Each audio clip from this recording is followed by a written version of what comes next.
All right, have and have not fans. I know it's a little later than usual when I do this. It's only about a day, so it's not that bad. We're talking about the episode review, just my thoughts on the Rabbit and the Water Moccasin. Now, I have to admit, this episode was better than last week's episode, but still lukewarm. I'm going to give this one about an 8 out of 10. I gave last week's a 7.5, but I feel like this episode does warrant an 8 out of 10.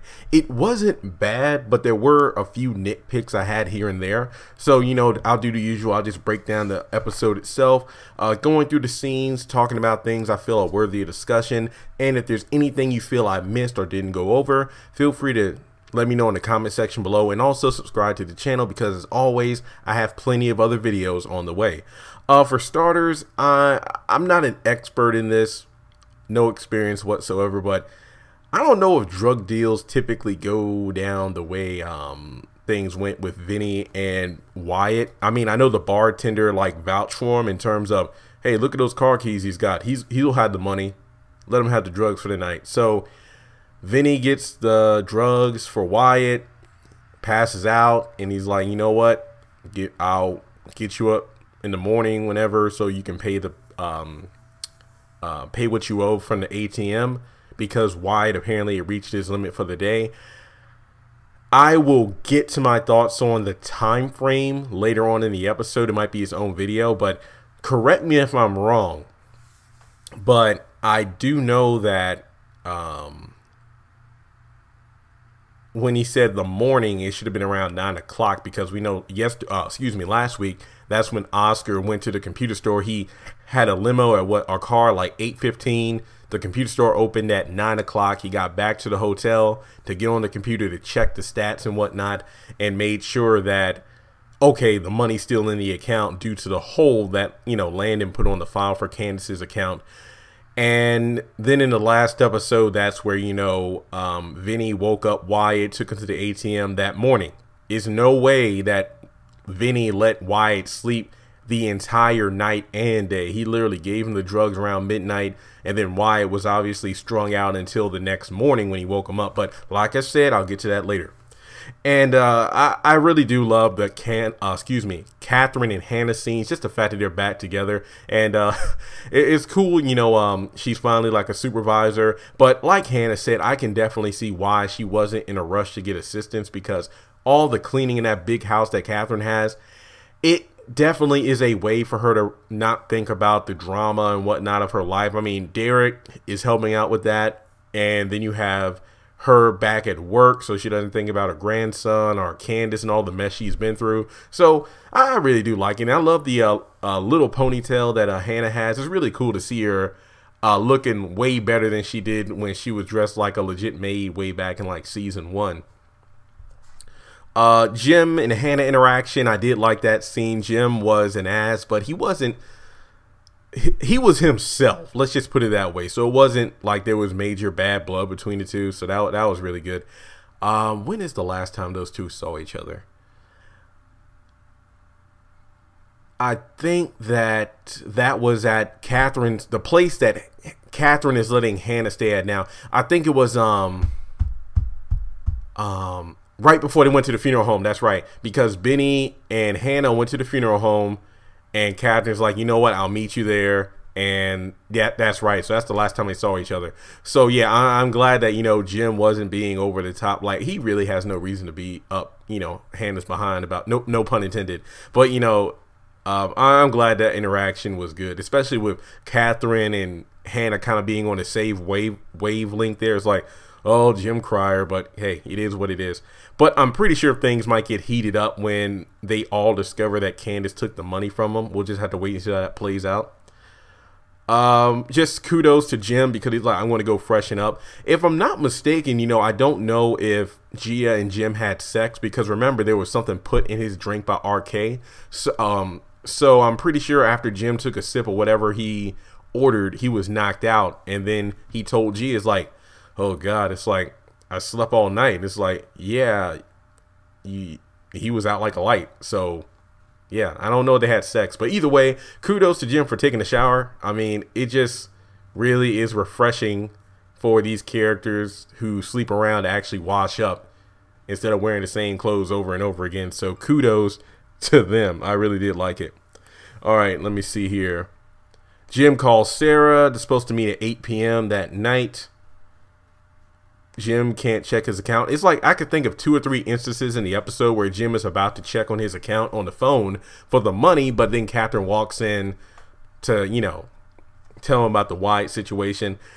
And I think one of the funniest lines, like, do you think they'll hurt him? They're drug dealers, Catherine. No, they're just going to take him out for milk and cookies.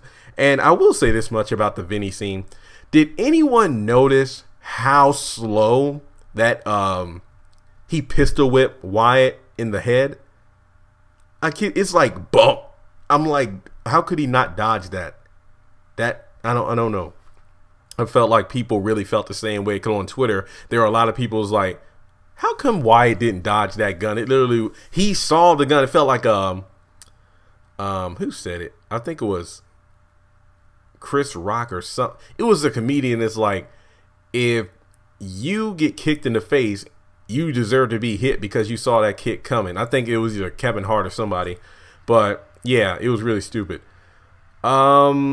I'm really not going to talk much about Justin because you need to check out my video, Do You Feel Sorry for Justin? Because in that video, I go into all the details about the Justin scenes. He was a major player in this particular episode between his interactions with the captain, his mom, his ex-wife. So yeah, that's pretty interesting. I did like the captain really giving Justin some off the book good information. My question is though, I wonder if he's under the thumb of the Malones, because remember Mama Rose says that they own the police in this town. So yeah, but either way, it looks like he was giving some good advice. But my main question is like, if Justin couldn't handle the situation, what would he have done to handle it differently? And my other question is this. So it's public knowledge now of the video between Justin and Jeffrey. Justin still works there. None of his co-workers, probably, you know, due to professionalism, that's why nobody has mocked him or hazed him and whatnot, because I mean, it just knowing like the kind of people I know, it's just not something that wouldn't go over anybody else's head. It's something that if everybody's talking about it, you know, Justin's sitting at his desk in the open office and there's nobody that says anything about it. That's what's confusing to me. And also the fact that Jeffrey is still in the jail. So, I mean, Jeffrey, the guy that Justin was seen with, is still in the jail. Yet Justin is allowed to still handle the situation of going to the cells, bringing Jeffrey out multiple times to do whatever. So that really is a bit puzzling to me. Number one, why nobody else in the office has talked with Justin about it, or him being allowed to get the guy he's seen in the video with from his cell. So I don't know. I'm kind of confused by that. That's just a minor nitpick. Let's see what else we have here. Just another funny thing I noticed in the episode when Candace and Wyatt were both calling the banks. Obviously, Candace about the hole in the account and Wyatt to find out where his money is because he's about to get killed. I just love the fact, it's just these little things that made me laugh. The fact that, you know, as a normal person, we deal with the same thing. We call a bank and it's like, if you would like to speak with a representative, please press 2. I know for a fact one time I was in a jam and I was at a car dealership to get my car, get the oil change or whatever. As soon as I pulled up, the radiator broke. Like literally as soon as I pulled up, the radiator busted. Lucky for me, because I didn't need to be towed, because I was literally at the dealership repair shop. But unluckily for me, it was like a few days before I got paid from YouTube, you know, because YouTube is my job. So I called BB&T to see if there's any way I can get like a loan or whatever. For multiple reasons, it took me 30 minutes to get somebody on the phone, and it had to be a situation where I physically had to come to the bank, and I could do neither. So I was like, that's a bit unrealistic. Like you would get a person on the phone with a bank within minutes as opposed to like half an hour. So that was pretty funny to me. The federal hole in his account. Yeah, I already did the theory video about Landon being the one to do so, because as Landon pointed out, it's not Candace's money. And I'm pretty sure he knows for a fact that if Candace were to get her hands on these millions of dollars, it would just lead to an even bigger mess for him to cover up, because Charles would want him to. So I do like the fact that Candace seems to be on the defensive for a lot of this episode. It's like The only time it seemed like she had a leg up on anybody was Erica, and I'll talk about that later. But yeah, it seemed like Candace was finally being put in her place, and I liked it, but it wasn't enough for me. I did like it. It happened a couple of times. And I love how she threatened Landis, like, I'll go to the press. And then Landis, like, I don't think that's not a smart move. And he's right, because I'm pretty sure that wouldn't do much of anything to Charles's persona in the public eye. This isn't like in season 1 where, remember, she was strong arming Jim for the $100,000 and the sports car. And when he was like, I'm not going to do it, she threatened to go to the press. And she talked with a person in the hallway who was with like the media. And it looked like it was a legitimate threat, but really it was about, you know, yeah, I'll just talk about judges and prostitutes and whatnot. When really it was like, oh yeah, I'm a reporter from the paper. I just had some questions about animals or some crap like that. So we know Candace would go to the press if she wanted to, but keep in mind, this is a dude running for president. This isn't some governor or mayor. This is the big time. So as Oscar pointed out, those schemes and whatnot that you usually do aren't going to work in this scenario. Then we go back to Hannah's house, and I have to admit that the Melissa and Benny dynamic, I do like those two together, except, you know, we need some personality kinks worked out for Benny. Like, the fact that, you know, he's all like, look, this is a nice house and whatnot, and my mom's being nice for letting you stay here, so why don't you try to act nice? Now, correct me if I'm wrong, but when has Melissa not been nice since she was invited to stay at Hannah's house? Like, if anything, Benny has been the ass in this situation, like calling her a drama queen when he's the one that's creating all this drama, sleeping around and whatnot.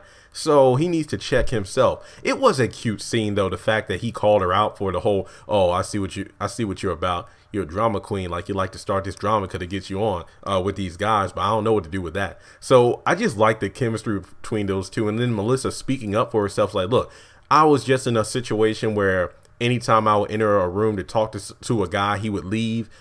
And I just like the fact that she's standing up for herself. I do like it. The fact she's semi-calmed down in terms of throwing herself at men. But to be honest, you know, I feel like in the heat of the moment, it's like, oh, well, last night. So, you know, you want me right now. So if Mitch didn't show up, so literally Benny was saved by the bell, because you saw how he zipped up his hoodie and everything. It's like, I ain't about to start nothing right now. I got business to take care of. And then Mitch shows up, and I just love how Mitch is like his best friend. The fact that he can laugh at Benny's situation because of the fact that he's a Malone, yet he's the one that's trying to live the straight and narrow life. Like, Benny is the one who's getting into all this trouble in these situations, and Mitch is the guy from the Malone family, and he's pretty much running a clean slate. So I just cannot stop laughing at that scenario. And then, you know, Melissa comes around the corner, is like, hey, Melissa. So that was pretty good. I don't know about you, man, but Melissa just looks good. I don't care if she's wearing like a big t-shirt or whatever. It's just, man, cute in the face, skinny in the waist, even if she's pregnant. Yeah, I said it. Pearl, I did like the scene, but like I said before, watch my video, do you feel sorry for Justin, because there was just way too much to talk about in regards to Justin that it had to have his own video. But yes, I do have a Pearl video coming up. The whole colored boy situation, the big question is, why did she disown Justin? In terms of, is it because he's, well, homosexual? Is it because he was with a colored boy? We'll just have to wait and see. But I feel like that's a very good discussion video on its own. But let's see here. I guess another video that I want to do is whether or not you believe Derek is stalking Hannah. Now, I do believe that Catherine is the one that sets everything up, because, you know, it just so happened 6 o'clock. He knew when she was getting off of work. That seems a bit too good to be true. But the fact that he had lilies, which was Hannah's favorite flowers, he wouldn't know unless Catherine told it. So I feel like Catherine is the one that's setting everything up. But who knows? There might be a situation where Hannah will be like, now, did you, now, Mrs. Cryer, or, you know, how she's like, no, Catherine, you need to stop. It's like, last night, you know, he stopped by or something like that. And Catherine will be like, I didn't tell him to do that. And then he'll be like, ooh, he's a stalker. So maybe that'll happen in a future episode. I can see that happening. But Hannah does sort of confront Derek about the whole, are you doing all this just to sleep with me? Again, I'll get into that in the trailer breakdown video. But I just hate it because each episode I like Derek more and more. So if it is revealed he's the guy with the tattoo, that'll all go down the drain. Yeah, I guess the scene with Jeffrey and Erica didn't play out exactly like I thought it was. And thanks for supporting the video. Is Erica's cover going to be blown over 10,000 hits? So thank you all so much. I mean, based off the trailer, it did seem like Jeffrey was going to get a clean view of Erica's face, but it was a playful scene. I did like how David was like, oh, wait a minute. So, and then Erica and Jeffrey are talking, you know, hey, nice to meet you and stuff like that. Jeffrey's happy that David's happy, even though, you know, Erica's a con artist. And then she gets on the phone with Candace, and yeah, she just shut her down. It's like, look, if you're not sure that he saw your face, and what are you calling me for? Got off the phone. That bitch. And then the same thing happens when she calls Veronica later about getting a federal judge to get rid of the hold in the account. So yeah, in your face, Candace. But anyway, I did like the fact that David went to talk with Erica, but I'm beginning to think, well, I can't say for sure that Erica isn't feeling David, because when she called Candace, it was simply due to the fact that, oh my God, I think my cover's been blown. Not so much of a, oh man, my cover's been blown, now I gotta leave here kind of situation. I really didn't know how to interpret it, but I do feel like Erica is feeling David in some way, shape, or form, and they're about to feel each other. So there's that. But one thing I didn't really get was when Jeffrey was leaving the jail, you know, after Justin. Thankfully, Justin didn't try anything when they were in the interrogation room, because I'm so over that. It's just like, I got an apartment for us to stay in. I'm like, are you freaking kidding me, dude? And it's just ridiculous. And David told Jeffrey his housing options in front of Justin. Like, you know, well, I'm going to carry you home with me, and you're going to stay in my condo until we find a permanent place for you to go. So I'm like, why would you tell Jeffrey that while Justin's in ears linked, unless you want those two to be together? I mean, I get the fact that you want your son to be happy, but at the same time, it's like, yeah, this dude is not good, so you should know better. But what? Hey, you know what? Not my son. Not my. I don't really care. I don't really care. Let's see. We're getting done. We're almost done here. Then we get to the bar fight scene. The big question is Vinny dead? And this is where the episode sort of lost a couple of points for me. Like, I understand it's not a big time movie and whatnot, so there are going to be fight scenes and stunt doubles, but it does kind of like just grate me a little bit. Just it makes me cringe when you can obviously tell that the stunt double is not the actor.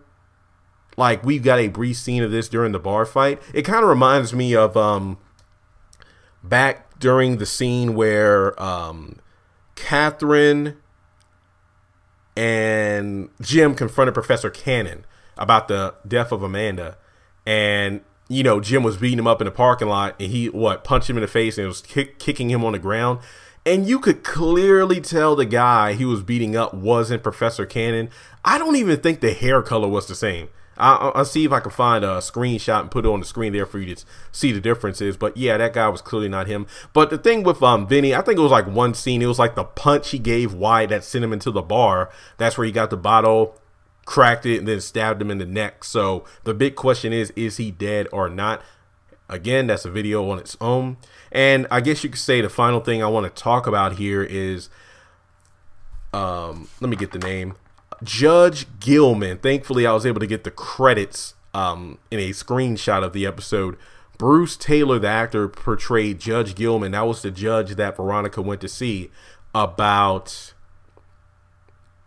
committing Melissa. And no, it doesn't appear that Jeffrey signed the documents, but that didn't make sense because in the last episode, he clearly stated, Mom, okay, I'll sign. Then we see Jeffrey in his cell. Then he gets home with David and says she wanted me to do it, but I didn't. So I don't know. I feel like that was, maybe there was a deleted scene we don't know about. I don't know, but I feel like that was bad writing. Like, I get the suspense of making us want to know what happened, but I feel like the better way of portraying that was, okay, Veronica goes out the door to get like an officer to come in to uncuff Jeffrey because he can't sign the papers while he's wearing handcuffs. And then when Veronica goes out to the front, that's when David shows up to shut this whole thing down because he doesn't want his son signing those documents. And that would have been a better scene in my opinion. But then you have David telling Jeffrey that, you know, sometimes you have to do what you have to do. And in my mind, that's like, you know, he cares about his son. Like, in a way, he sort of feels sorry for Benny a little bit for being stuck in Veronica's web. But at the same time, he's like, well, the rabbit and the water moccasin. It's kind of funny when you look at the titles of these episodes and try to find where they're relevant to in the episode, whether the title is an item that we see in the episode or if the title of the episode is a line of dialogue in the episode itself. But, you know, aside from the whole information about getting Melissa committed and this and that and having it done tonight, so it seems like she'll have to know the address for where Melissa is staying with Benny, which I do believe that Veronica knows, because I do think that she was tracing Benny's cell phone when she called him in the previous episode saying, I want to get you good, because on her computer you clearly see like a map, so I'm guessing that's where she was tracing the phone. And I wonder if this guy that's going to show up to analyze Melissa, if it's going to be the same guy that we saw visit Amanda back at the end of season 2, and if, you know, Derek and Hannah or Benny and Mitch, if they'll be at the house, or will this guy come over when Melissa is by herself? We'll just have to wait and see. But all that aside, the biggest thing to take from that meeting was, okay, so apparently this judge and Veronica slept together at some point. Was it when she was in law school? Was it before she was married to David? When she first became like an attorney?